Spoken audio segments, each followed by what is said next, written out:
Kumalat ang damit ni Hunter sa sahig, kasama ang kanyang itim na pantalon na nagkalat sa tabi ng mga kape. Isang sandali lang bago sumapit ang umaga at ang buwan ay buong-buo pa ring nakasilip sa bintana. Nagbibigay ng kakaibang liwanag sa aming tagong paraiso. Hinahabol ko ang aking hininga habang ang kanyang labi ay pababa sa aking leeg. Ang bawat halik ay nagpapahilo sa akin.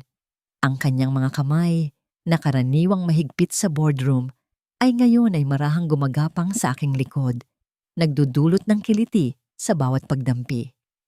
Ang sarap mo riyan, bulong niya sa akin, puno ng init.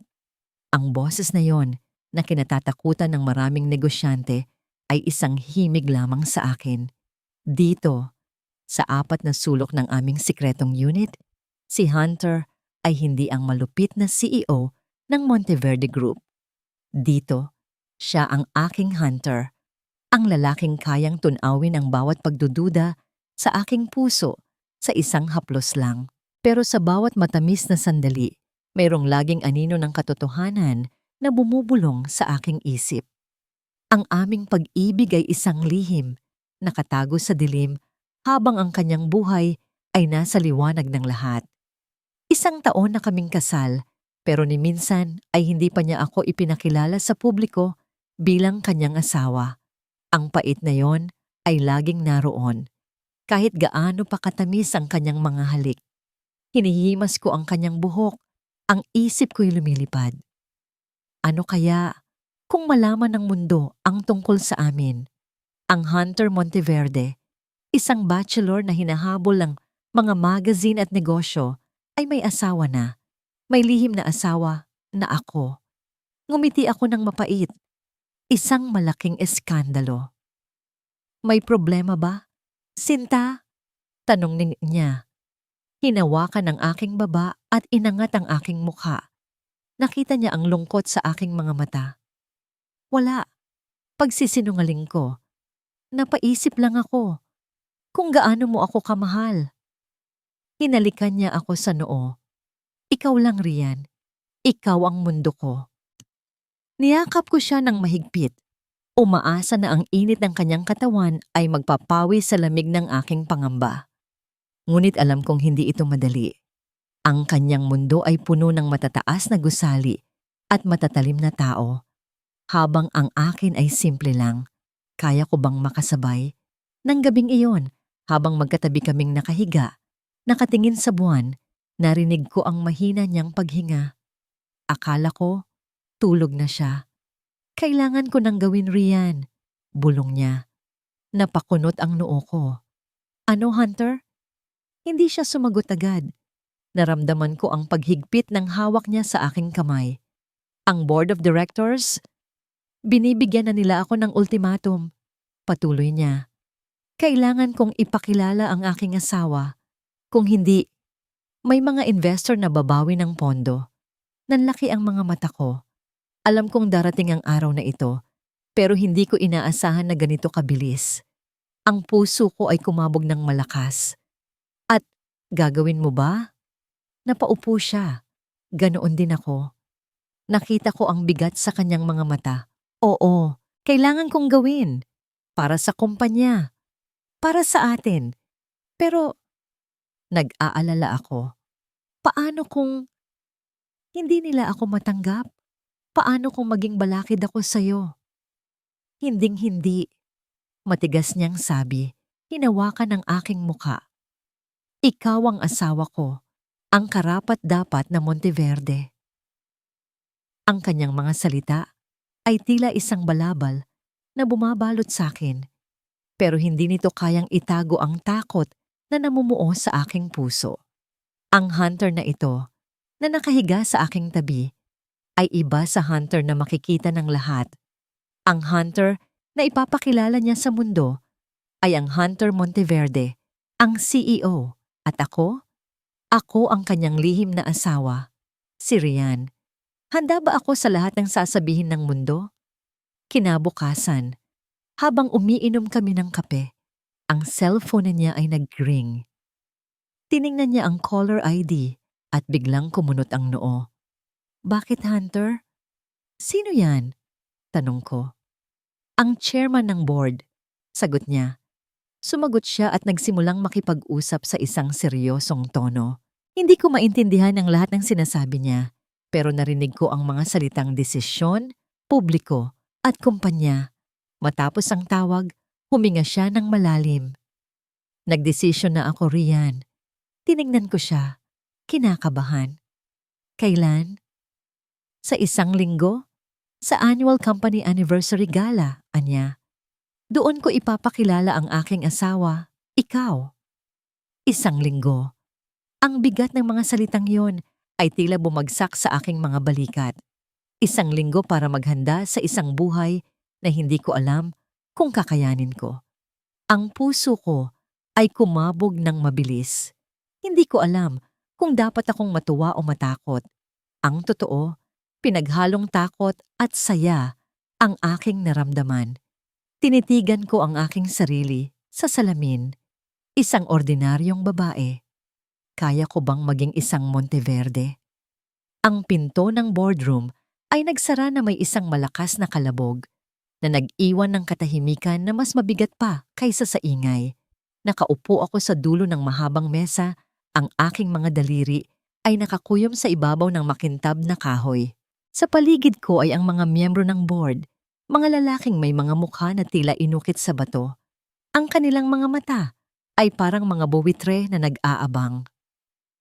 Hunter, kailangan nating pag-usapan ang tungkol sa katatagan, sabi ni Mr. Ramirez, ang pinakamatanda sa kanila. Ang kanyang boses ay kalmado, ngunit may pahiwatig ng bakal. Ang mga investor ay naghahanap ng isang leader na may matatag na pundasyon, isang pamilya. Tinitigan ko siya. Si Mr. Ramirez ay kasama na ng kumpanya mula pa noong panahon ng aking ama. Nakikita niya ako bilang isang bata pa rin, isang batang mapusok na sumisira sa mga tradisyon. Ang aking personal na buhay ay hindi dapat maging issue sa negosyo. Malamig kong sagot. Nagiging issue ito kapag ang mga alingaw-ngaw ay nagsisimulang makaapekto sa presyo ng ating stock. Giit niya, at ang iba ay tumango bilang pagsang-ayon. Kailangan mong patunayan sa kanila na ikaw ay isang lalaking may pananagutan, hindi isang mailap na bachelor. Di humigpit ang pagkuyom ko sa aking kamao. Pananagutan? Kung alam lang nila. Ang bawat desisyon na ginagawa ko, bawat gabing hindi ako makatulog, ay para sa kumpanyang ito. At para kay Rian, gagawin ko ang nararapat. Sabi ko sa isang matatag na boses, tinapos ang usapan. Sa darating na anniversary gala, magkakaroon kayo ng kasagutan. Nang makabalik ako sa aking opisina, ang bigat ng mundo ay tila na sa aking mga balikat. Lumapit ako sa malaking bintana na tanaw ang buong lungsod. Ang mga gusali ay kumikinang. Sa ilalim ng araw, isang simbolo ng kapangyarihan at tagumpay. Pero sa likod ng lahat ng ito, may isang anino na laging sumusunod sa akin. Ang anino ng aking nakaraan. Naalala ko ang mga sigawan sa aming mansyon noong bata pa ako. Ang mga luha ng aking ina. Ang mga flash ng kamera sa tuwing lalabas kami ng bahay.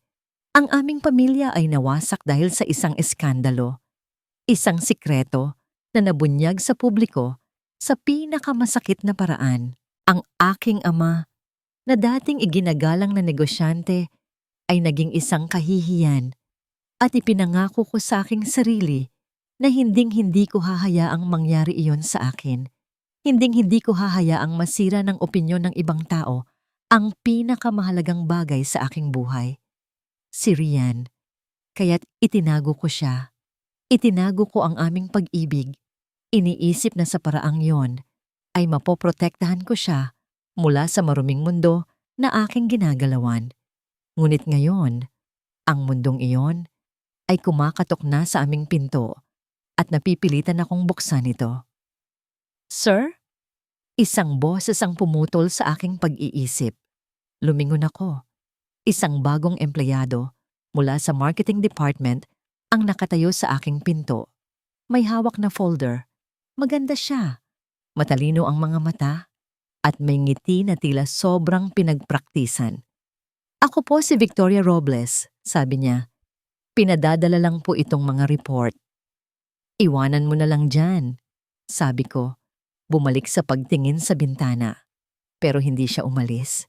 Congratulations po pala sa tagumpay ng bagong proyekto, Sir Hunter. Sabi niya, ang kanyang boses ay puno ng paghanga. Inspirasyon po talaga kayo. May kakaiba sa kanyang mga titig. Isang bagay na hindi ko maintindihan, isang klase ng intensidad na nagparamdam sa akin ng pagkailang. Tiningnan ko lang siya nang walang emosyon hanggang sa dahan-dahan siyang umatras at isinara ang pinto. Hindi ko na pinag-isipan pa yon. Maraming empleyado ang sumusubok na makuha ang atensyon ko. Sa halip, kinuha ko ang aking cellphone at tinawagan ang nag-iisang taong nakakapagpakalma sa akin. Hello? Sagot ni Rian. Ang kanyang boses ay parang musika sa aking pandinig. Hey, Sinta! Sabi ko. Ang aking boses ay lumambot. Okay ka lang ba? Okay lang. Iniisip ka. Sagot niya. Kumusta niyang meeting? Ganoon pa rin. Mga buwaya. Sabi ko, na nagpangiti sa kanya. Pero huwag kang mag-alala. Ako ang bahala sa lahat. Maghanda ka na lang para maging pinakamagandang babae sa party.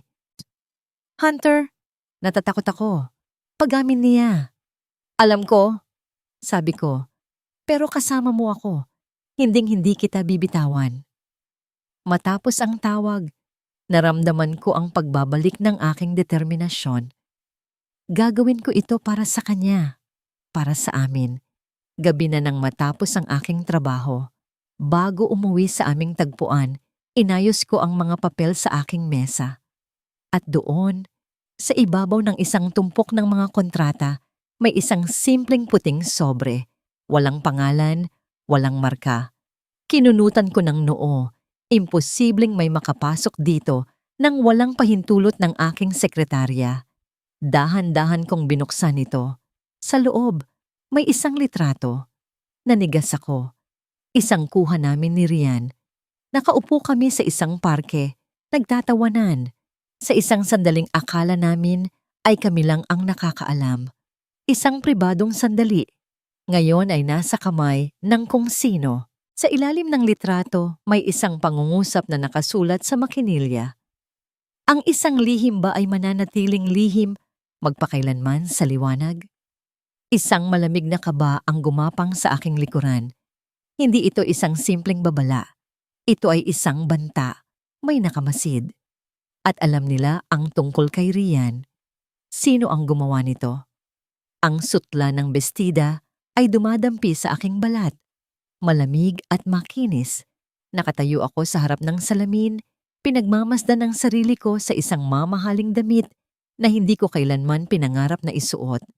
Kulay gabi ito, na may maliliit na diamanteng kumikinang na parang mga bituin. Ang bestidang ito ay hindi lang isang damit. Ito ang simula ng bago kong buhay, ang buhay bilang si Rian Monteverde. Napangiti ako, kahit pa may kaba sa aking dibdib. Sa loob ng isang linggo, inihanda ako ni Hunter. Kumuha siya ng mga stylist, mga guro sa tamang asal, lahat para siguraduhing handa ako. Ngunit walang makakapaghanda sa akin para sa takot na nararamdaman ko. Perfect! Isang malambing na boses ang nagsalita mula sa aking likuran. Napalingon ako. Isang babae na kasing edad ko ang nakangiti sa akin. Siya raw ang personal designer na ipinadala ng opisina ni Hunter. Ang pangalan niya ay Victoria. Maganda siya at mukhang mabait. Bagay na bagay sa'yo, sabi niya. Inaayos ang laylayan ng aking bestida. You look like a queen. Salamat, mahina kong sagot. Pero kinakabahan ako. Ngumiti siya ng may pangunawa. Normal lang yan. Ang papasukin mong mundo ay hindi biro. Puno ito ng mga taong mapanghusga. Lumapit siya at bumulong na parang magkaibigan kami. Pero ang mahalaga ay ang pagmamahal ninyo ni Sir Hunter. Iyon ang magiging sandata mo. Sa loob ng ilang araw na paghahanda, Naging malapit kami ni Victoria. Siya ang naging takbuhan ko, ang tanging taong napagsasabihan ko ng aking mga takot at pangamba. Nakikinig siya ng mabuti, tumatango, at nagbibigay ng mga payo na tila ba galing sa isang tunay na kaibigan. Hindi ko alam. Ang bawat salitang lumalabas sa aking bibig ay parang lason na dahan-dahang pumapatay sa akin. Ang bawat sikreto ko ay nagiging bala na gagamitin laban sa akin. Dumating ang gabi ng anibersaryo. Ang grand ballroom ng hotel ay puno ng mga makapangyarihang tao, kumikinang sa ilalim ng mga dambuhalang chandelier. Ang bawat isa ay nakatingin, nagbubulungan. Ang hangin ay mabigat sa halimuyak ng mamahaling pabango at matinding kuryosidad. Hawak ni Hunter ang kamay ko habang kami ay naglalakad papasok. Ang kanyang presensya ay ang aking kalakasan. Ang bawat hakbang ay parang isang milya. Nararamdaman ko ang mga mata ng lahat sa amin. Sa kanya, puno ng paghanga. Sa akin, puno ng tanong. Sino ako? Relax, Sinta. Bulong ni Hunter sa aking tainga. Nandito lang ako. Tumango ako. Sinusubukang ngumiti. Dinala niya ako sa isang tahimik na sulok, malayo sa karamihan. Hinawakan niya ang aking mukha.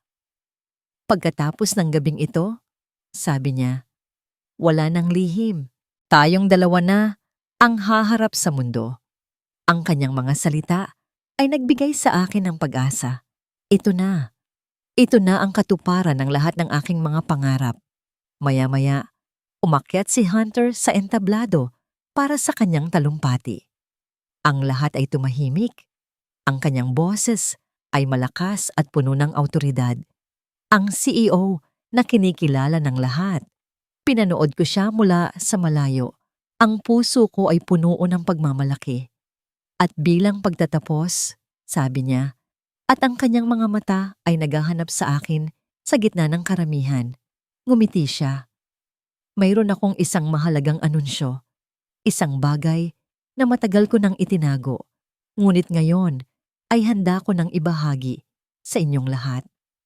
Humigpit ang paghawak ko sa aking dibdib. Ito na. Nais kong ipakilala sa inyo ang babaeng nagpapatibok ng aking puso, ang ilaw ng aking buhay, ang aking asawa. Nagkaroon ng bulungan. Ang lahat ay naghahanap, nagtatanong.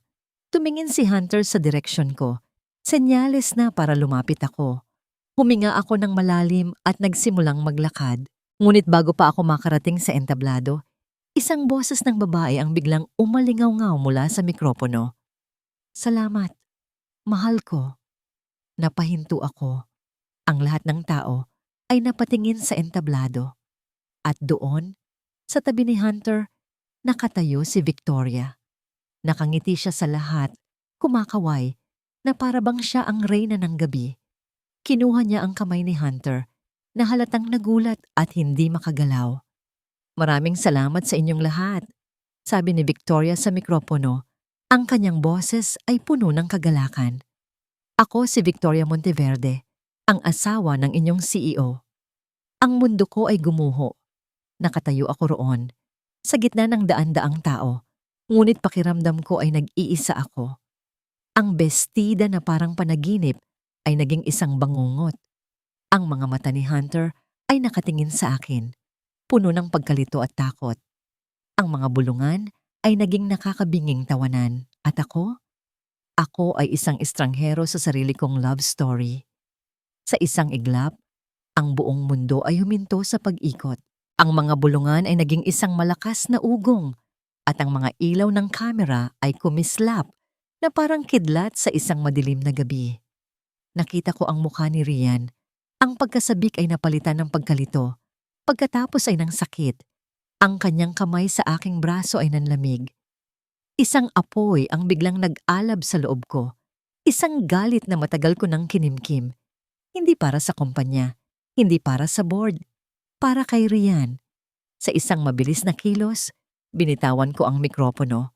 Umakyat ako sa entablado. Ang aking mga mata ay nakatuon lamang kay Victoria.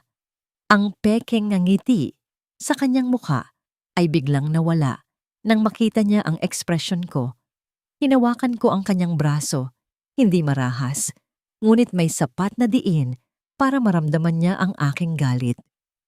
Tigilan mo ang kahibangan na ito, mariin kong bulong, sapat lang para marinig niya. Hunter, anong ginagawa mo? Sabi niya, sinusubukang magmukhang biktima. Sinasaktan mo ako. Hindi ko siya pinansin. Humarap ako sa lahat, sa mga matang nakatitig sa amin. Ang aking boses ay umalingaw-ngaw sa buong ballroom, matatag at walang bahid ang pag-aalinlangan. Isang malaking pagkakamali ang nangyari, simula ko. Ang babaeng ito, sabi ko, bahagyang itinulak si Victoria palayo sa akin, ay isang impostor. Isang kolektibong paghinga ng pagkagulat ang narinig mula sa mga tao. Lumakad ako patungo kay Rian na nakatayo pa rin na parang isang estatwa sa gitna ng lahat. Kinuha ko ang kanyang kamay. Naramdaman ko ang panginginig nito, ngunit hinigpitan ko ang aking hawak. Iniharap ko siya sa lahat at sa unang pagkakataon, ipinagmalaki ko siya sa buong mundo. Siya, sabi ko, ang aking boses ay puno ng pagmamahal at determinasyon. Ang nag-iisa kong asawa, ang aking reyna, si Rian Monteverde. Nagsimulang magkagulo. Ang mga reporter ay nagsisigawan ng mga tanong. Si Victoria sa kabilang banda ay hindi sumuko. Sinungaling, sigaw niya siya. At ngayon ay may mga pekeng luha na sa kanyang mga mata. Hunter, paano mo nagagawa sa akin to? Pagkatapos ng lahat ng pinagsamahan natin, sino siya? Isang babaeng naghahabol lang ng pera mo. Security! Sigaw ko. Ang aking pasensya ay ubos na. Ilabas ang babaeng yan dito. Ngayon na.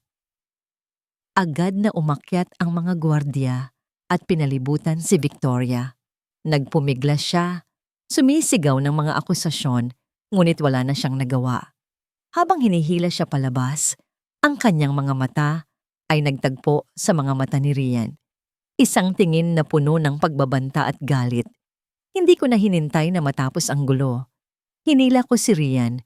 Pinalibutan siya ng aking mga braso para protektahan siya mula sa mga kamera at mga taong nagtutulakan. Mabilis kaming lumabas sa ballroom sa gitna ng ingay at kaguluhan. Sa loob ng kotse, katahimikan ang namayani. Isang katahimikan na masakit at mabigat. Si Rian ay nakatingin lang sa labas ng bintana. Ang kanyang mukha ay walang emosyon. Blanko ang kanyang mga mata, na parang ang kanyang kaluluwa ay lumipad na palayo. Rian, sinubukan kong magsalita. Sinta, kausapin mo ako. Hindi siya lumingon. Pagdating namin sa aming tagpuan, sa aming munting paraiso, ang katahimikan ay sumunod sa amin. Umupo siya sa sofa, nakayakap sa kanyang sarili. Sinubukan kong lumapit, ngunit naramdaman ko ang pader na itinayo niya sa pagitan namin. I'm sorry, sabi ko. Ang aking boses ay basag. Hindi ko alam na gagawin niya yon. Hindi ko inaasahan. Hindi mo inaasahan? Sa wakas ay nagsalita siya. Ang kanyang boses ay mahina, ngunit puno ng sakit. O baka naman hindi mo lang sinabi sa akin ang lahat, Hunter. Sa isang madilim na sulok ng lungsod, sa isang marangyang opisina, isang matandang lalaki ang nakangiti habang pinapanood ang balita sa isang malaking screen. Si Mr. Ramirez, kinuha niya ang kanyang telepono at nag-dial. Napakagaling, sabi niya sa kausap sa kabilang linya. Nagsimula na ang palabas. Lahat ay naaayon sa plano. Bumalik ako sa aming apartment. Ang sakit sa mga mata ni Rian ay parang mga punyal na tumutusok sa aking puso. Gusto kong ipaliwanag, ngunit paano? Paano ko sasabihin na may nagbabanta sa amin, na ang nakaraan ko ay bumabalik para sirain kami? Ang pagprotekta sa kanya ay nangangahulugan ng paglilihim. Ngunit ang paglilihim ko ang siyang sumasaksak sa kanya ngayon. Tumingin siya sa akin. Ang kanyang mga mata ay nangingilid na sa luha. Hunter, sabi niya, ang kanyang boses ay nanginginig. May mga sikreto ka pa bang tinatago sa akin? Pwede ba talaga kitang pagkatiwalaan? Ang tanong na yon ay tumama sa akin ng mas malakas kaysa sa anumang sampal. Nakatayo ako roon, ang pinakamakapangyarihang CEO sa lungsod. Ngunit sa harap ng aking asawa, wala akong masabi dahil ang sagot ay oo, mayroon pa. At hindi ko alam kung paano ito sasabihin sa kanya. Ang aming sikretong apartment na dati aking paraiso ay naging isang gintong hawla. Sa labas, ang buong mundo ay nagkakagulo.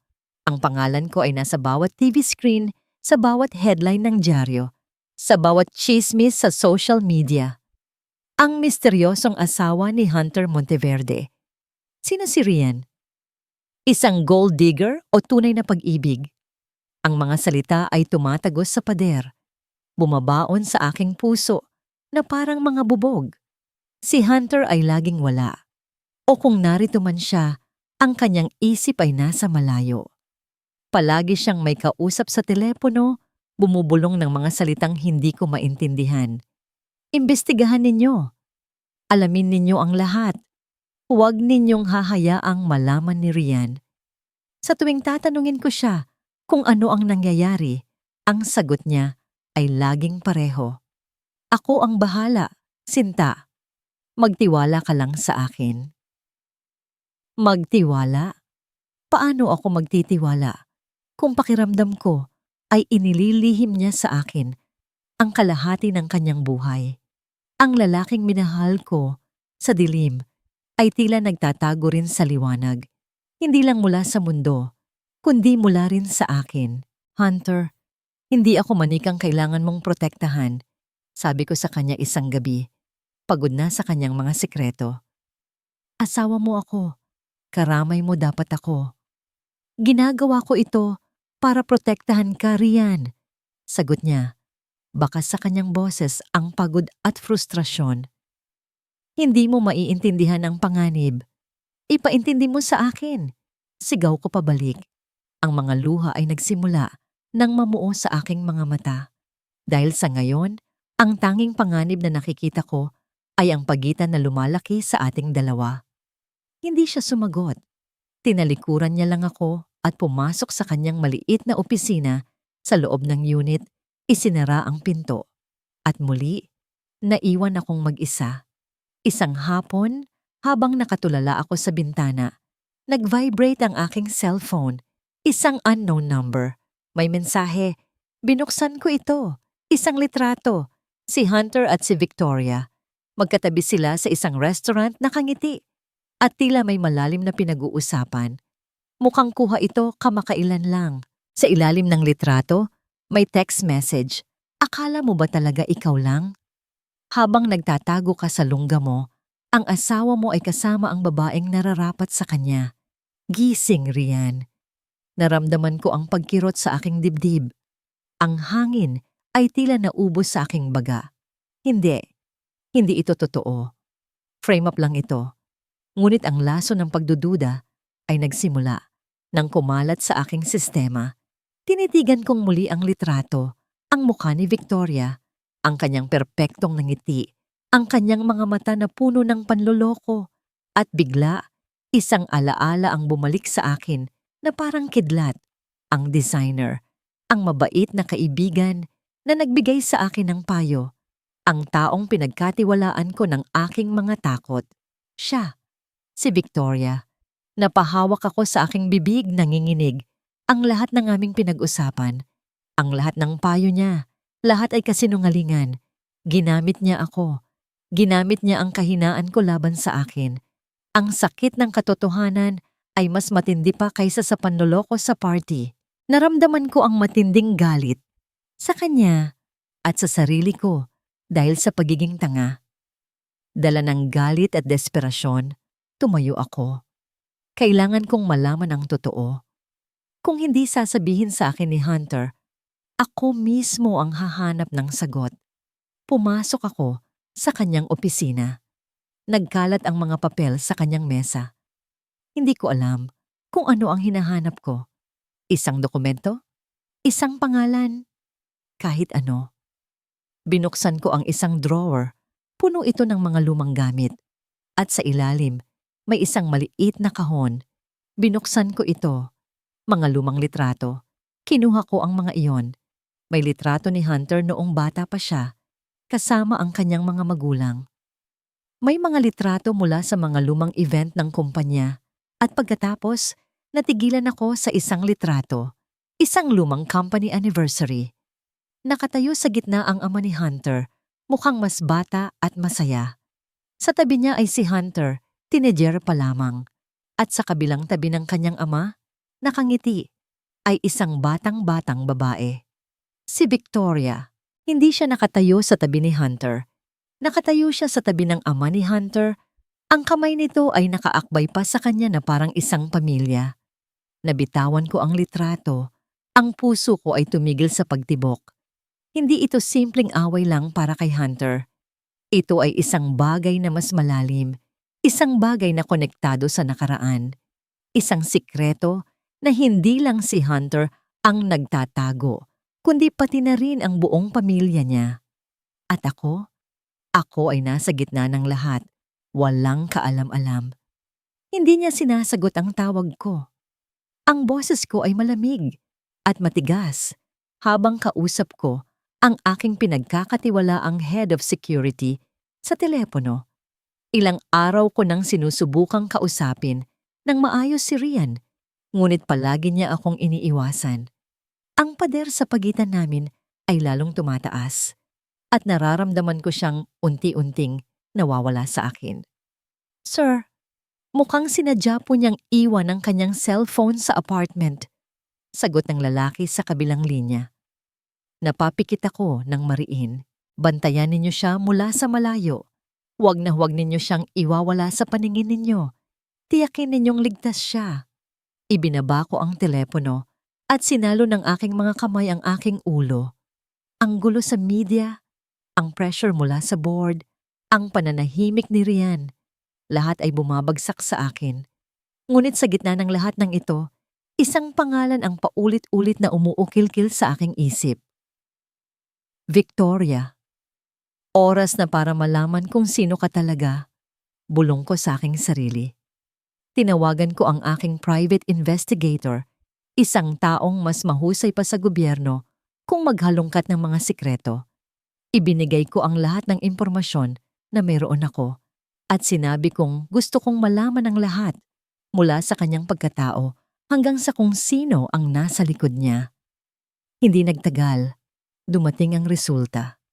At ang nabasa ko ay nagpatigas sa dugo sa aking mga ugat. Si Victoria Robles ay anak ni Alberto Robles, isang dating miyembro ng board na tinanggal ng aking ama dahil sa korupsyon. Ang pamilya nila ay nawalan ng lahat. Si Victoria ay lumaki sa galit at paghihiganti. At ang taong tumulong sa kanya, ang taong nagplano ng lahat ng ito, ay si Mr. Ramirez. Biglang nagliwanag ang lahat. Ang pagpipilit ni Ramirez na ipakilala ko ang aking asawa. Ang biglaang paglitaw ni Victoria, ang banta na natanggap ko. Lahat ay konektado. Hindi ito isang simpleng panggugulo. Ito ay isang planadong pag-atake para sirain hindi lang ang kumpanya, kundi pati na rin ang buhay ko. Ginamit nila si Rian. Ginamit nila ang pag-ibig ko para sa kanya bilang sandata laban sa akin. Isang matinding galit ang bumalot sa aking pagkatao. Gusto kong sugurin si Ramirez. Gusto kong sabihin ang lahat kay Rian. Ngunit pinigilan ko ang aking sarili. Kung gagawin ko yon, lalo lang siyang malalagay sa panganib. Kailangan kong mag-isip. Kailangan kong maging mas matalino kaysa sa kanila. Sinubukan kong tawagan muli si Rian, ngunit wala pa ring sagot. Ang kanyang pananahimik ay mas masakit pa kaysa sa anumang sigaw. Sa desperasyon, binuksan ko ang monitor ng security camera sa aming unit. At doon, nakita ko siya. Nakaupo sa sofa, sa dilim, yakap-yakap ang kanyang mga tuhod. Nakita ko ang pagyanig ng kanyang mga balikat. Umiiyak siya. Mag-isa.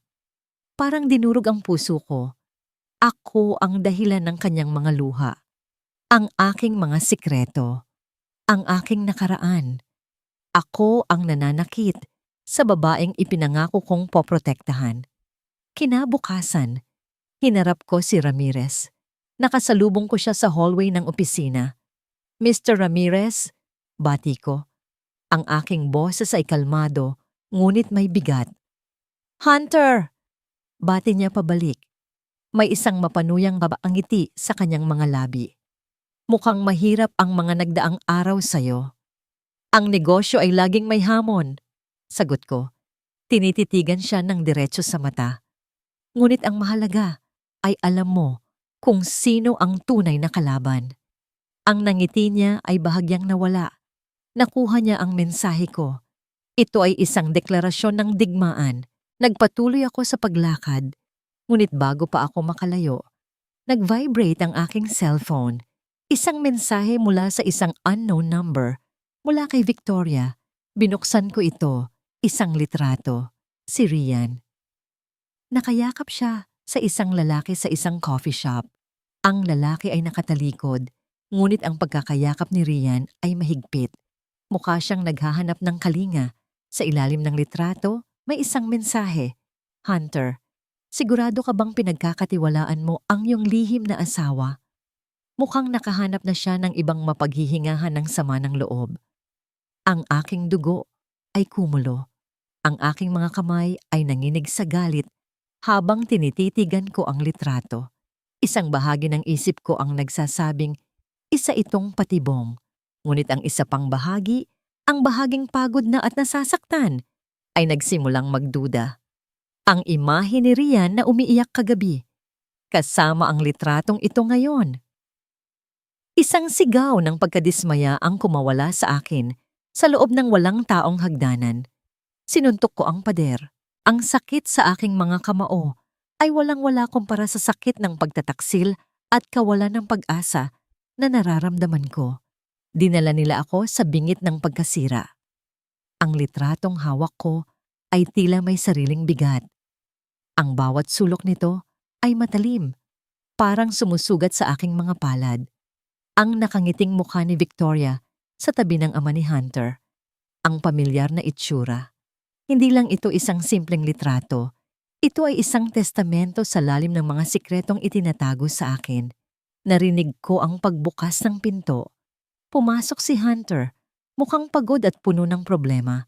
Ngunit wala na akong maramdamang awa. Ang nararamdaman ko lang ay ang lamig ng pagtataksil. Rian, tawag niya. Ang kanyang boses ay malambot. Saan ka galing? Nag-alala ako. Hindi ako sumagot. Dahan-dahan akong lumingon at ipinakita sa kanya ang litratong hawak ko. Nakita ko ang pagbabago sa kanyang mukha. Ang pag-aalala ay napalitan ng pagkagulat at pagkatapos ay ng isang emosyon na hindi ko mabasa. Pagsisisi? Takot? Ano to, Hunter? Tanong ko.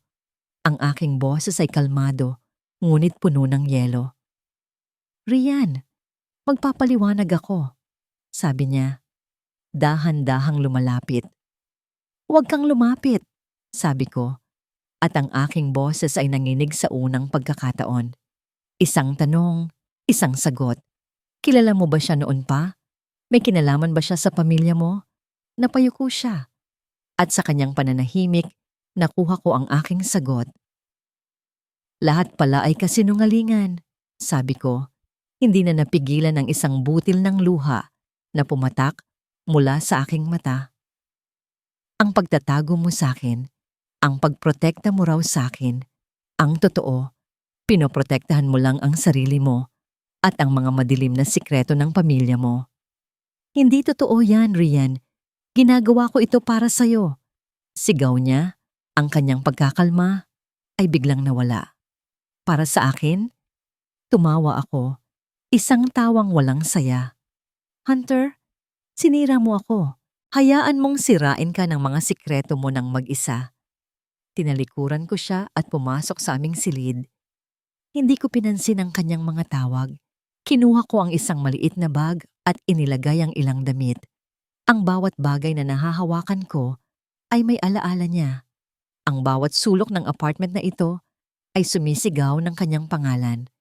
Ang aming paraiso, ay naging impyerno. Paglabas ko ng silid, nakatayo pa rin siya roon, mukhang talunan. Saan ka pupunta? Tanong niya. Ang kanyang boses ay basag. Rian, pakiusap. Huwag mo akong iwan. Hindi ako sumagot. Naglakad ako papunta sa pinto. Hinawakan niya ang aking braso. Pakiusap. Pagmamakaawa niya. Tinitigan ko siya sa mata. Binitawan mo na ako nung una ka palang nagsinungaling sa akin. Hunter. Hinila ko ang aking braso at lumabas ng pinto. Isinara ito sa likuran ko. Hindi ko na nilingon pa. Naglakad ako ng walang direksyon. Ang mga ilaw ng syudad ay malabo sa aking paningin dahil sa mga luhang walang tigil sa pag-agos. Ang bawat mag-asawang nakikita kong magkahawak kamay ay parang isang sampal sa aking mukha. Ang mundo ay puno ng pag-ibig, ngunit ang sa akin ay wasak na. Wala na akong babalikan. Wala na akong mapupuntahan. Pakiramdam ko, nag-iisa na lang ako sa buong mundo. Habang naglalakad, naramdaman ko ang biglaang pagkahilo. Napakapit ako sa isang pader. Ang aking tiyan ay biglang kumulo. Ilang araw na rin akong nakakaramdam ng ganito. Ngunit isinawalang bahala ko lang ito dahil sa stress. Ngunit ngayon, mas malakas ito. Sa halip na magpatuloy sa paglalakad, isang desisyon ang bigla kong naisip. Nagpara ako ng taxi at nagpahatid sa pinakamalapit na maliit na klinika. Kailangan kong malaman kung ano ang nangyayari sa akin. Sa loob ng malamig na silid, habang kinukuhanan ako ng dugo ng isang nurse, ang isip ko ay blangko. Pagkatapos ng ilang pagsusuri, pinaupo ako ng isang matandang doktora sa kanyang harapan. Ngumiti siya ng malumanay. "Congratulations, Mrs. Monteverde," sabi niya, napakunot ang noo ko. "Para saan po?" "You are 6 weeks pregnant." Ang mga salitang yon ay tumama sa akin na parang isang malakas na alon. Buntis. Magkakaanak kami ni Hunter. Isang bunga ng aming pagmamahalan. Isang pagmamahalan na ngayon ay abo na lang. Hindi ko alam kung ano ang dapat kong maramdaman. Saya? Lungkot? Galit? Lahat ay naghalo-halo sa loob ko. Lumabas ako ng klinika na parang lumulutang. Umupo ako sa isang bench, sa isang maliit na parke. Dapit hapon na. Pinanood ko ang mga batang naglalaro. Ang kanilang mga tawa ay umaabot sa langit. Kinuha ko mula sa aking bag ang isang maliit na sobre na ibinigay ng klinika. Sa loob, isang maliit na litrato, isang itim at puting imahe ng isang napakaliit na tuldok. Ang anak ko. Habang tinititigan ko ito, isang nangiti ang sumilay sa aking mga labi. Kasabay ng muling pagpatak ng aking mga luha. Isang tawa na may kasamang hikbi ang kumawala sa akin. Hindi na ako nag-iisa. Sa gitna ng lahat ng sakit, sa gitna ng lahat ng kasinungalingan, may isang biyaya, isang pag-asa. Biglang nag-vibrate ang aking cellphone sa loob ng bag. Hindi ko ito kailangang tingnan para malaman kung sino ang tumatawag. Ang pangalan ni Hunter. Hinayaan ko lang itong magring ng magring hanggang sa tumigil ito. Niyakap ko ang aking tiyan. Hinigpitan ko ang hawak sa resulta ng ultrasound. "Anak," bulong ko sa hangin. "Anong gagawin ni Mama ngayon? Ikaw na lang ang pag-asa ko. Pero paano tayo magkakaroon ng buong pamilya?" Ang pagsara ng pinto ay umalingaw-ngaw sa apartment na parang isang putok ng baril. Isang putok na tumama diretso sa aking puso. Naiwan akong nakatayo roon. Nakatitig sa kahoy na pinto na tila isang pader na hindi ko na kailanman malalampasan. Ang bawat salita niya ay umuulit sa aking isipan. "Binitawan mo na ako nung una ka palang nagsinungaling sa akin." Isang pamilyar na pakiramdam ang bumalot sa akin. Ang pakiramdam ng pag-iisa. Ang parehong pakiramdam na dinanas ko noong bata ako, noong gumuho ang mundo ng aking mga magulang. Ngunit ngayon, mas masakit. Dahil ngayon, alam ko na kung ano ang pakiramdam ng maging buo. At ngayon, wasak na naman ako. At kasalanan ko ang lahat. Sa unang pagkakataon sa loob ng maraming taon, Naramdaman kong wala akong kontrol. Ang CEO na kayang patakbuhin ng isang dambuhalang kumpanya ay hindi man lang kayang pigilan ang sarili niyang asawa sa pag-alis. 1 oras, 2 oras, nakaupo lang ako sa dilim, sa sofa kung saan siya huling umupo. Naamoy ko pa ang kanyang pabango sa unan. Ang sakit ay naging isang pisikal na kirot sa aking dibdib.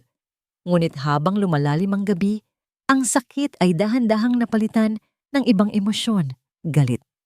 Hindi kay Rian, kundi sa mga taong gumawa nito sa amin.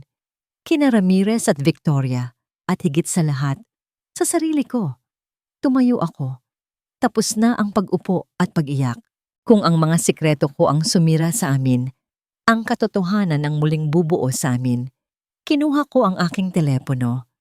Ang unang tinawagan ko ay ang aking head of security. Hanapin ninyo si Rian, utos ko.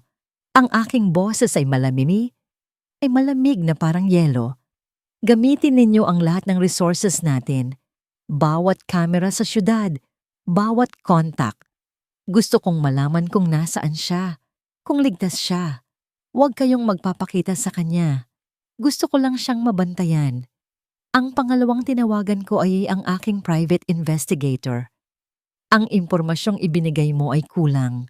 Sabi ko sa kanya. Gusto kong malaman ang lahat tungkol kay Victoria Robles at kay Ramirez. Bawat galaw nila, bawat bank account, bawat tawag sa telepono. Gusto kong malaman kung paano sila humihinga. Walang ititira. Sa sumunod na mga araw, ang aking opisina ay naging isang war room. Ang aking atensyon ay hindi na nasa stock market o sa mga bagong proyekto. Ang aking buong pagkatao ay nakatuon sa paghahanap ng katotohanan. Unti-unting nabuo ang larawan. Nalaman ko ang buong plano, ang paggamit ni Ramirez kay Victoria bilang isang kasangkapan para sa paghihiganti. Natuklasan ko kung paano niya pinunduhan ang paglapit ni Victoria kay Rian bilang isang designer. Nakita ko ang mga bank transfer, narinig ko ang mga recorded na pag-uusap. Ang bawat piraso ng ebidensya ay nagpatindi sa aking galit.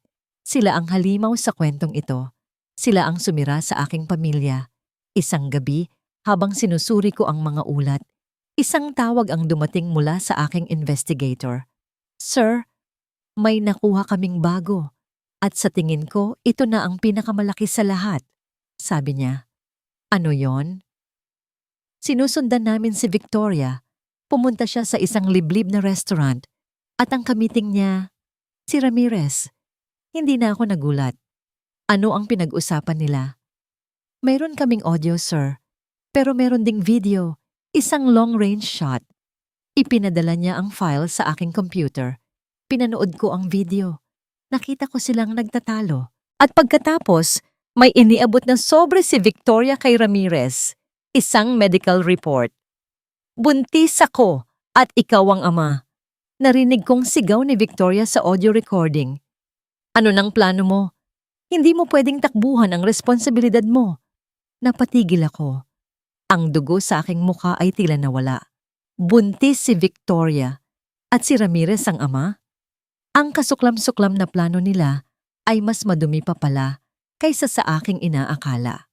Ginamit niya ang babae sa bawat posibleng paraan. Sa gitna ng aking pagkagulat, isang text message ang dumating mula sa aking head of security. Isang address, isang maliit na klinika sa labas ng syudad.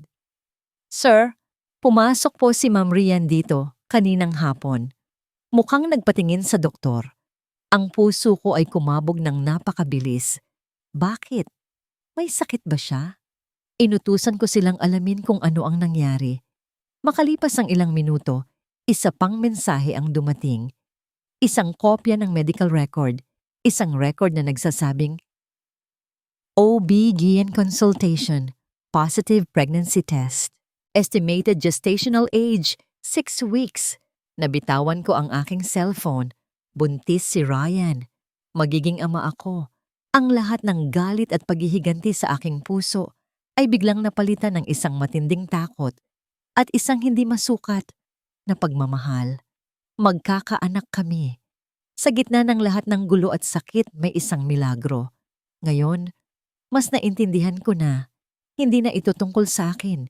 Hindi na ito tungkol sa kumpanya. Ito ay tungkol sa kanila. Ang aking mag-ina. Tinitigan ko ang lahat ng ebidensya na nakakalat sa aking mesa. Ang litrato ni Ramirez at Victoria, ang mga bank statement, ang 2 medical report. Lahat ng kailangan ko para wasakin sila ay nasa aking harapan na. Kinuha ko ang aking coat. Isang malamig na determinasyon ang dumaloy sa aking mga ugat. Ramirez, Victoria, magbabayad kayo sa lahat ng ginawa ninyo. Bulong ko sa hangin. At Rian, mahal ko, hahanapin kita at aayusin ko ang lahat ng ito. Ipinapangako ko. Ang mga luhang pumatak sa parke noong araw na yon ay ang mga huling luhang hinayaan kong tumulo para sa aking kahinaan. Sa pagkatuyo ng mga yon sa aking pisngi, isang bagong apoy ang nag-alab sa loob ko. Isang apoy na hindi kayang patayin ng anumang kasinungalingan o sakit. Hindi na ako ang Rian na nagtatago sa dilim, na naghihintay na bigyan ng pangalan. Hindi na ako ang babaeng natatakot sa sasabihin ng mundo. Isa na akong ina at poprotektahan ko ang aking anak kahit ano pa ang mangyari. Bumalik ako sa syudad, hindi para magmakaawa o humingi ng paliwanag. Bumalik ako para lumaban. Sa loob ng ilang araw, ginamit ko ang lahat ng aking naipon at ang mga koneksyon ng isang matalik na kaibigan para alamin ang lahat. Ang pagiging invisible ko noon ay naging sandata ko ngayon. Walang nakakapansin sa akin, kaya malaya akong nakakagalaw at nakakapagtanong. Ang landas ay humantong sa akin sa isang maliit na kainan sa isang lumang distrito ng syudad. Doon, nakilala ko si Mang Ben, isang matandang lalaki na dating supplier ng kumpanya ni Hunter. Ang kanyang maliit na negosyo ay sinirang sadya ni Mr. Ramirez. Maraming taon na ang nakalipas dahil tumanggi siyang makipagsabwatan dito. Ang taong yan si Ramirez ang nabini. Sabi ni Mang Ben, ang kanyang boses ay nanginginig sa galit na matagal nang kinimkim. Wala siyang puso.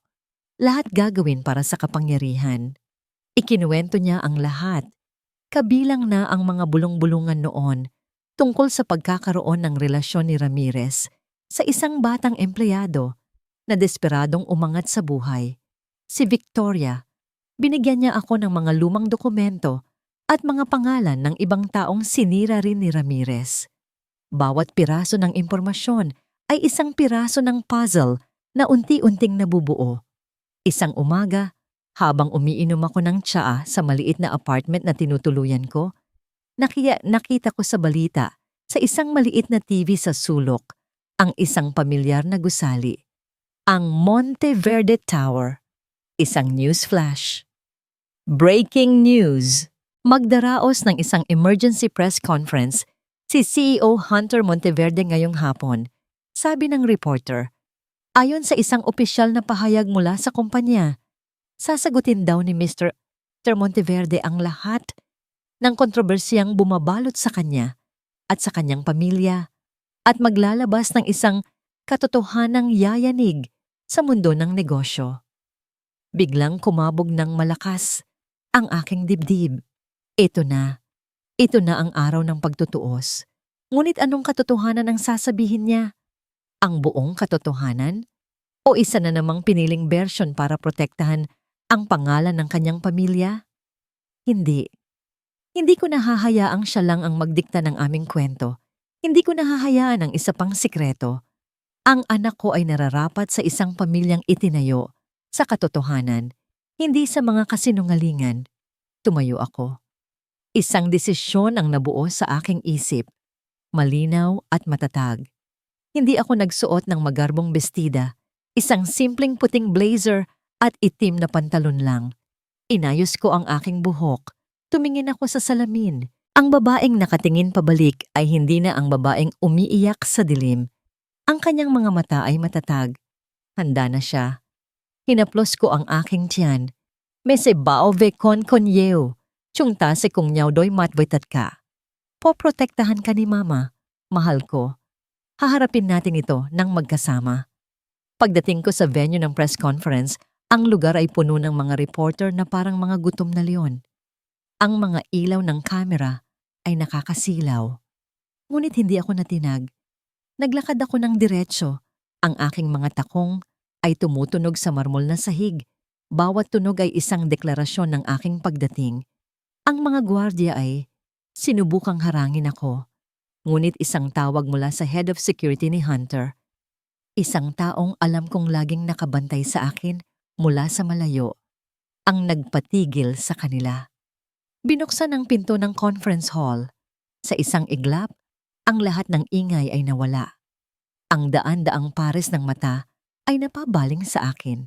Sa entablado, nakatayo si Hunter sa likod ng isang podium. Mukhang nagulat ngunit may bahid ng pag-asa sa kanyang mga mata. Sa isang sulok, nakita ko si Victoria at Mr. Ramirez. Ang kanilang mga mukha ay puno ng pagkagulat at hindi maitagong kaba. Naglakad ako sa gitnang pasilyo. Bawat hakbang ko ay mabigat. Hindi na ako ang lihim. Isa na akong katotohanan na hindi na nila maitatago. Huminto ako sa harapan. Tumingala ako at tinitigan si Hunter. Ang aming mga mata ay nagtagpo sa gitna ng katahimikan. Sa mga mata ko, nakita niya ang lahat, ang sakit, ang pagtataksil, ngunit higit sa lahat, ang isang maliit na sinag ng pagtitiwala, isang huling pagkakataon na gawin ang tamang bagay. At sa kanyang mga mata, nakita ko ang isang pangako. Ang entablado ay nakahanda na, at ang huling pagtutuos ay magsisimula na. Nang magtama ang aming mga mata, ang lahat ng ingay sa paligid ay naglaho. Sa isang sandali, kami lang ang tao sa silid na yon. Nakita ko sa kanyang mga mata ang sakit na idinulot ko. Ngunit sa ilalim yon, nakita ko ang isang bakal na katatagan na hindi ko pa nakikita dati. Ang aking riyan ay wala na. Sa kanyang harapan ay nakatayo ang isang reyna, handang bawiin ang kanyang kaharian. Humugot ako ng isang malalim na hininga. At ang pag-asang ibinigay niya sa kanyang pagdating ay naging lakas ko. Humarap ako sa mikropono. Magandang hapon sa inyong lahat. Simula ko. Ang aking boses ay kalmado, ngunit may diin na pumuno sa buong silid. Ipinatawag ko kayo rito para itama ang isang malaking kasinungalingan. Nag-angat ako ng kamay at sa isang malaking screen sa aking likuran, lumabas ang isang imahe. Ang bank statement na nagpapakita ng malaking halaga ng perang inilipat mula sa isang offshore account ni Mr. Ramirez patungo kay Victoria Robles. Sa loob ng maraming buwan, patuloy ko. Ang aking pamilya ay naging biktima ng isang planadong paninira. Isang plano na ginawa ng isang taong matagal ko nang pinagkatiwalaan. Tumingin ako ng diretso kay Ramirez. Nakita ko ang pagkagulat sa kanyang mukha. At isinagawa ng isang babaeng puno ng paghihiganti. Sunod kong ipinalabas ang audio recording.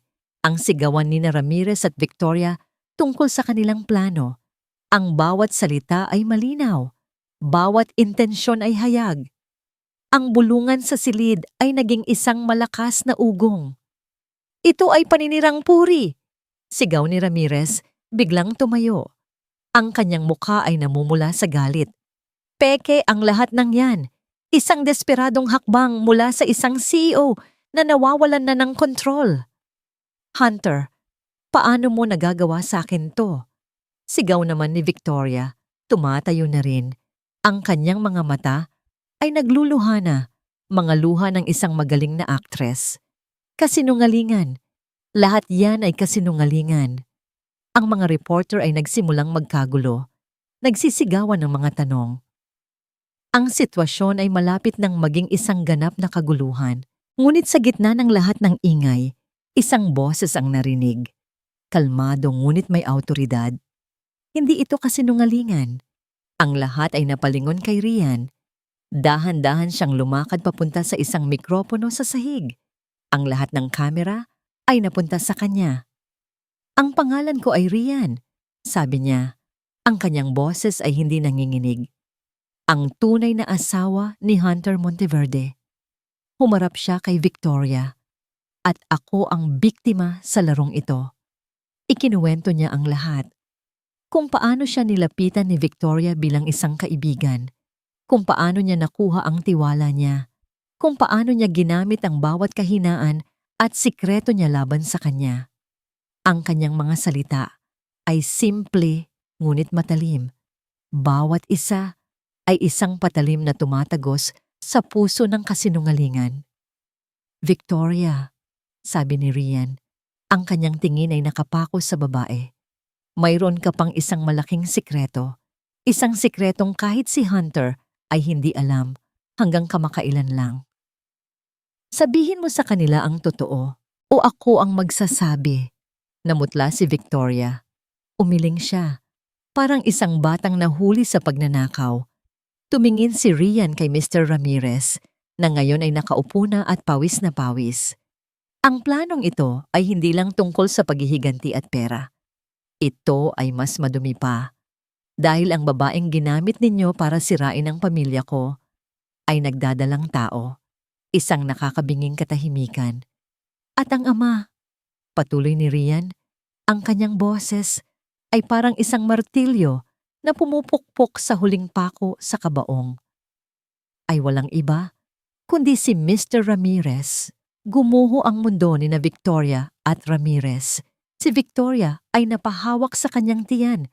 Ang kanyang pagkukunwari ay tuluyan ng gumuho. Sa pagkakataong yon, bumaba ako ng entablado. Naglakad ako papunta kay Rian, hindi alintana ang daan-daang matang nakatingin. Kinuha ko ang kanyang kamay at pinisil ito ng mahigpit. Humarap kami sa lahat magkatabi, nagkakaisa, hinawakan ni Rian ang kanyang tiyan. Tumingin siya sa akin at sa kanyang mga mata, nakita ko ang aming hinaharap. Dahil may isa pa kaming katotohanan na dapat ninyong malaman, sabi ni Rian, ang kanyang boses ngayon ay puno ng pagmamalaki at pagmamahal. Ang aming pamilya ay hindi nasisira.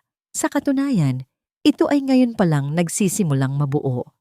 Itinaas niya ang aming magkahawak na kamay. Dahil ako rin ay nagdadalang tao at si Hunter ang ama ng aking magiging anak. Ang katahimikan ay biglang binasag ng isang malakas na pagsabog, hindi ng bomba, kundi ng libu-libong flash ng kamera. Nakita kong unti-unting napaupo si Ramirez sa kanyang silya, ang kulay ay nawala sa kanyang mukha. Tila ba sa isang iglap, tumanda siya ng 10 taon. Si Victoria naman ay napahagulgol na lang at napaluhod sa sahig, talunan at wasak. Ngunit hindi ko na sila pinansin. Ang mundo ko ay nasa aking harapan. Hinila ko si Rian palapit sa akin, niyakap siya ng mahigpit para protektahan siya mula sa lahat. Hinalikan ko siya sa noo, isang halik na nagsasabi ng lahat, ng pasasalamat, ng pagsisisi at ng isang pag-ibig na mas malakas pa kaysa sa anumang kasinungalingan. Sa gitna ng kumikinang ng mga ilaw, kami ay nakatayo. Hindi bilang isang CEO at isang sikreto, kundi bilang isang mag-asawa, isang pamilya na sa wakas ay nagwagi. Ang biyahe pauwi ay binalot ng isang kakaibang katahimikan. Hindi ito ang mabigat at masakit na katahimikan ng mga nagdaang araw. Ito ay isang katahimikan na puno ng mga salitang hindi masabi. Isang espasyo kung saan ang aming mga kaluluwa ay pagod na sa pakikipaglaban. Sa labas ng bintana ng kotse, ang syudad ay nagpapatuloy sa kanyang abalang buhay na tila walang kamalay-malay sa digmaang katatapos lang naming harapin. Naramdaman ko ang pag-atubili ni Hunter sa aking tabi. Ilang beses niyang sinubukang abutin ang aking kamay, ngunit sa huli ay binabawi rin niya ito. Naiintindihan ko, pareho kaming sugatan, pareho kaming nag-iingat na baka sa isang maling galaw, ang mga sugat ay muling bumuka. Pagdating namin sa aming apartment, ang lugar na naging saksi sa aming pagmamahalan, pagtatago, at pagkasira, huminto kami sa may pinto. Upo muna tayo, Hunter, sabi ko.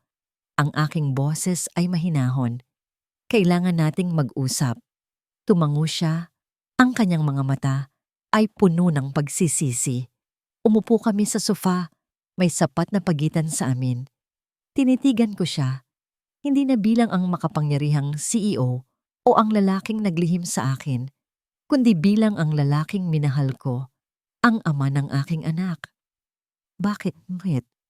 Iyon lang ang tanong na lumabas sa aking bibig. Nakita ko ang pagbagsak ng kanyang mga balikat. At sa unang pagkakataon, nakita ko ang luhang namuo sa mga mata ng isang Hunter Monteverde. Dahil duwag ako, pag-amin niya, ang kanyang boses ay basag.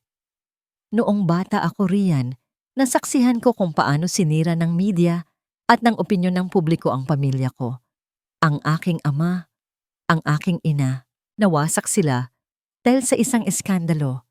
Ipinangako ko sa sarili ko na hindi iyon mangyayari sa akin. Huminga siya ng malalim. Akala ko, sa pagtatago sa'yo, pinoprotektahan kita. Akala ko, ang pagiging sikreto ng pagmamahalan natin ay ang pinakamataas na uri ng pag-aalaga. Hindi ko namalayan na ang baluting ikinukulong ko sa'yo para hindi ka masaktan ay siya palang unti-unting pumapatay sa'yo at sa atin. Tinitigan niya ako. Ang kanyang mga mata ay puno ng sakit. Patawarin mo ako riyan. Patawarin mo ako sa aking kaduwagan. Patawarin mo ako dahil mas pinili kong pagkatiwalaan ang takot ko kaysa sa pagmamahal natin. Ang bawat salita niya ay tumagos sa pader na itinayo ko sa aking puso. Ang galit na matagal kong kinimkim ay unti-unting natunaw, napalitan ng isang malalim na pag-unawa. Lumapit ako sa kanya. Kinuha ko ang kanyang kamay. Sa pagkakataong ito, hindi na niya ito binawi. Pareho tayong nagkamali, Hunter, sabi ko. Nagkamali kang maglihim at nagkamali akong hindi pagkatiwalaan ang pagmamahal mo. Ang mahalaga ay kung ano ang gagawin natin ngayon. Tumingin siya sa akin. May bagong pag-asa sa kanyang mga mata. Gagawin ko ang lahat para itama ito. Para maging karapat-dapat sa'yo, sa inyo ng magiging anak natin. Kinabukasan, tumupad siya sa kanyang pangako. Nagpatawag siya ng isa pang press conference, ngunit sa pagkakataong ito, mag-isa lang siya. Pinanood ko siya sa telebisyon mula sa aming apartment. Kahapon simula niya, humarap ako sa inyo para ilabas ang katotohanan tungkol sa aking kumpanya.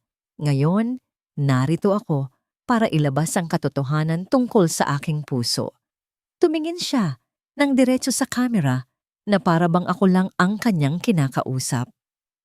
Nais kong humingi ng paumanhin sa iisang tao na pinakamahalaga sa akin. Sa aking asawa, si Rian. Rian, mahal ko, patawad. Sa harap ng buong mundo, inaamin ko ang aking pagkakamali. Ikaw ang aking lakas, ang aking inspirasyon, at hinding-hindi ko nahahayaang maramdaman mong mag-isa ka ulit. Mahal na mahal kita. Ang mga luha ay muling dumaloy sa aking mga pisngi, ngunit sa pagkakataong ito, hindi ito luha ng sakit, kundi luha ng kaligayahan at paghilom. Ang mga sumunod na araw ay naging simula ng aming bagong buhay. Ang balita tungkol sa pag-aresto kay Mr. Ramirez at sa pagsasampa ng mga kaso laban kay Victoria ay naging laman ng mga balita, ngunit hindi na namin ito pinansin. Ang aming mundo ay umikot na lamang sa aming dalawa. Isang hapon, inuwi ni Hunter ang isang lata ng puting pintura. Para saan yan? Tanong ko. Ngumiti siya at hinawakan ang aking kamay. Para sa kwarto ng baby natin. Magkasama naming pininturahan ang maliit na silid. Nagtawanan kami ng mapuno ng pintura ang aming mga mukha. Kinausap niya ang aking tiyan. Nangangako sa aming anak ng isang buhay na puno ng liwanag at katotohanan. Habang pinapanood ko siyang maingat na nagpipinta sa pader, naramdaman ko ang isang bagay. Isang munting pitik mula sa loob ko. Napahawak ako sa aking tiyan. Napangiti. Hunter, tawag ko. Lumapit siya. May pag-aalala sa kanyang mukha. Bakit, Sinta? May problema ba? Kinuha ko ang kanyang kamay at inilagay ito sa aking tiyan. Wala, sabi ko, habang muling gumalaw ang aming anak na para bang sumasang-ayon. Ngayon, kumpleto na ang lahat. Niyakap niya ako mula sa likuran. Ang kanyang mga kamay ay nakapatong sa ibabaw ng akin. Sa aming munting pamilya. Dito, sa aming maliit na mundo na muling nabuo, nahanap namin ang tunay na kapayapaan. Ang bango ng nilulutong sinangag at pritong itlog ang gumising sa akin. Idinilat ko ang aking mga mata at nakita ko ang sinag ng araw na pumapasok sa aming bintana. Ang bintanang iyon na dati simbolo ng aming pagtatago, ngayon ay isang paalala ng bawat bagong umaga na hinaharap namin ng magkasama ng walang takot. Dahan-dahan akong bumangon, hawak ang aking malaking tiyan. Ang kabuwanan ko na. Sa bawat araw na lumilipas, mas nararamdaman ko ang pananabik at kaunting kaba sa pagdating ng aming munting anghel. Pumasok ako sa kusina at nakita ko siya, si Hunter, ang CEO ng isa sa pinakamalaking kumpanya sa bansa. Nakasuot ng simpleng t-shirt at isang apron na may nakasulat na World's Best Dad. Seryosong nagbabaliktad ng itlog sa kawali. Napangiti ako. Ito ang paborito kong version niya. Naramdaman niya ang aking presensya at lumingon. Isang malawak na ngiti ang sumilay sa kanyang mga labi. "Good morning, my queen!" Bati niya.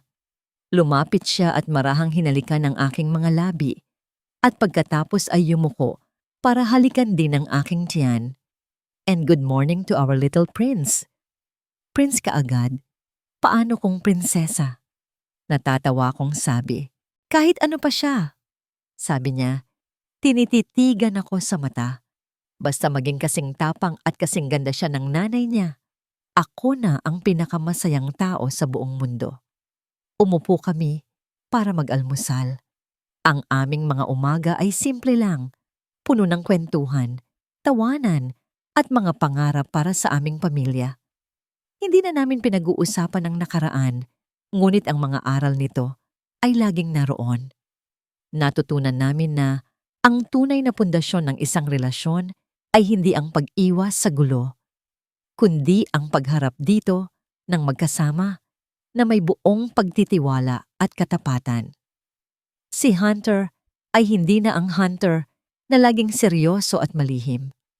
Sa publiko, siya ay nanatiling isang iginagalang na leader, ngunit ngayon, mayroon ng init at kababaang loob sa kanyang mga mata. At sa akin, siya ang aking asawa, ang aking kakampi, at ang aking pinakamatalik na kaibigan. Pagkatapos ng ilang linggo, sa isang maulang gabi, ang aming pinakahihintay ay dumating. Sa loob ng delivery room, hindi binitawan ni Hunter ang aking kamay. Sa bawat hirap, sa bawat sigaw, naramdaman ko ang kanyang lakas. Siya ang aking angkla. At nang marinig namin ang unang iyak ng aming anak, isang malusog na batang lalaki, ang mundo ay tila huminto. "Tingnan mo riyan," bulong ni Hunter. Ang kanyang mga mata ay puno ng luha ng kaligayahan habang karga niya ang aming anak. Ang ating munting milagro, pinangalanan namin siyang Adrian, isang pagsasama ng aming mga pangalan. Lumipas ang mga taon. Ang aming pamilya ay lumago, hindi lang sa bilang, kundi sa pagmamahalan.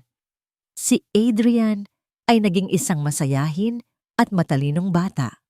Lumaki sa isang tahanan kung saan ang "I love you" ay sinasabi araw-araw at kung saan walang sikretong kailangang itago. Minsan, habang nakaupo kami sa hardin at pinapanood si Adrian na naghahabulan ng mga paru-paro, hinawakan ni Hunter ang aking kamay. "Naalala mo ba noon?" tanong niya. Noong sinabi kong, akala ko, sa pagtatago sa'yo, pinoprotektahan kita. Tumango ako. "Nagkamali ako," sabi niya. "Ang pag-ibig ay hindi dapat ikinukulong. Ito ay dapat ipinagmamalaki. Dapat itong maging liwanag mo sa dilim." Hinawakan niya ang aking mukha. "Ikaw ang liwanag ko riyan. Noon, ngayon, at magpakailanman." Hinalikan niya ako. Isang halik na puno ng lahat ng taon ng aming pagsasama.